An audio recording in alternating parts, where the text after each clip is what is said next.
Yo, what's up guys, it's ApTreX here. Today in this video we'll be taking a look at the brand new version of the Nyushu Nintendo Switch emulator for Android, and it is the version 0.700. Support for Android 10 is present, which is pretty amazing. If you guys own a low-end Android device, you can definitely try out this Nintendo Switch emulator. Improved performance, update feature settings, Antutu performance improvements, fixed black screen in My Hero Academia 2 game for MediaTek processors. So the Nyushu Nintendo Switch emulator is also supported on Mali GPU Android devices. And if you haven't noticed already, for today's video we'll be using my Samsung Galaxy Tab S9 Ultra, so it is going to be pretty interesting. Let's start off by setting up the Nyushu Nintendo Switch emulator. Now one thing which I noticed, it says Suyu right here, and these are not scratches by the way, this is just the S Pen. Anyways, it says Suyu emulator, so it is obviously a fork version of Suyu emulator, unlike the other Nintendo Switch emulators we saw, which were the fork version of Sudachi emulator. And there we go, we have finished the setup for Nyushu emulator. Now one thing which I have noticed is the fact that there are a lot of brand new settings. So if we go to settings option, you will be able to see it says Nyushu emulator, and if we go to advanced settings and debug,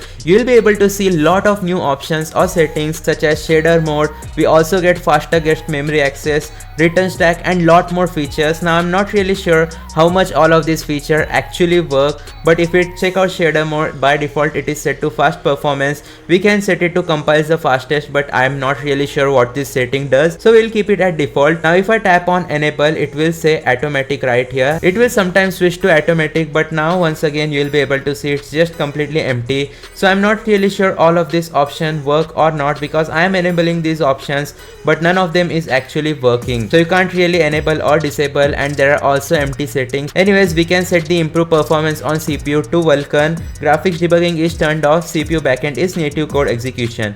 Let's go back. In terms of system settings, you will see the device name says Suyu emulator, and we can increase the limit speed percentage all the way up to 400%. Dock mode has been disabled. In terms of graphics accuracy level, we'll keep it at 1x graphics resolution. Now it also has the similar feature like the Yuzu emulator. VRAM usage mode, we can set it to conservative or aggressive. I'll set it to aggressive. NVDA emulation is set to GPU, and that's about it in terms of brand new settings. And yeah, in terms of audio, output engine is automatic.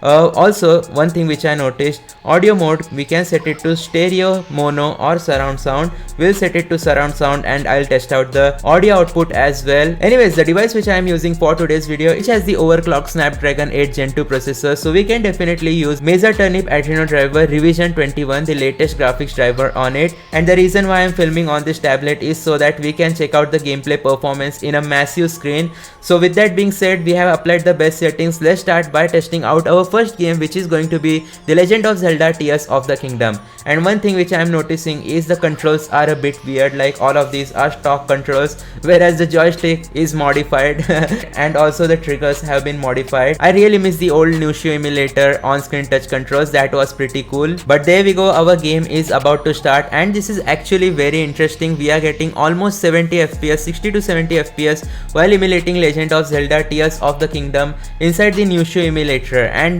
the reason why it's super interesting is because if I try it out on my iQOO 12, I only get like 50 FPS. Getting this amount of FPS on a Snapdragon Gen 2 processor is pretty interesting. The game has successfully started, and now you guys will be able to see that we are literally emulating a Nintendo Switch game on this huge tablet, and it is super smooth, like 60 FPS. And one thing which I am also noticing is on my iQOO 12 with Snapdragon 8 Gen 3 processor, the device used to get hot immediately after running the Nyushu emulator, and I am not noticing any kind of overheating issues, at least on the Snapdragon 8 Gen 2 processor. The FPS is pretty amazing, almost 60 FPS stable while emulating Zelda Tears of the Kingdom at 1x graphics resolution. We are not even decreasing the graphics resolution. With that being said, let's exit Zelda Tears of the Kingdom and try out our next game, which is going to be Legends Arceus. I have also noticed many people trying out Nyushu emulator with MediaTek processors, and the performance for Mali GPU users is pretty amazing. One thing that is great about being a fork version of Suyu emulator is the fact that you don't face those random crashing issues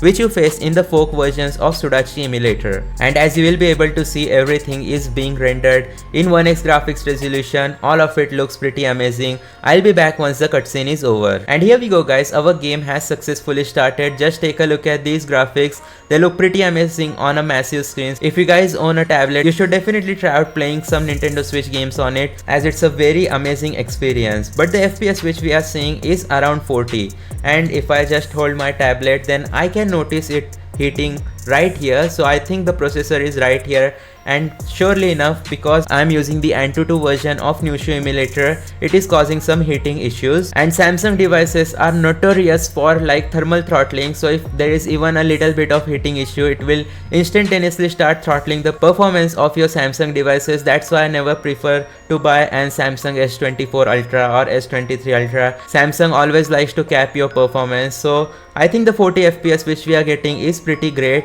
not gonna lie at all. And there we go, the game has successfully started and it is running pretty fine, no graphical issues. That's a plus point. Nowadays these Switch emulators are very optimized, and if you try it out on a good device, then you should not face any issues.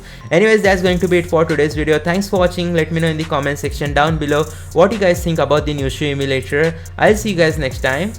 Peace out.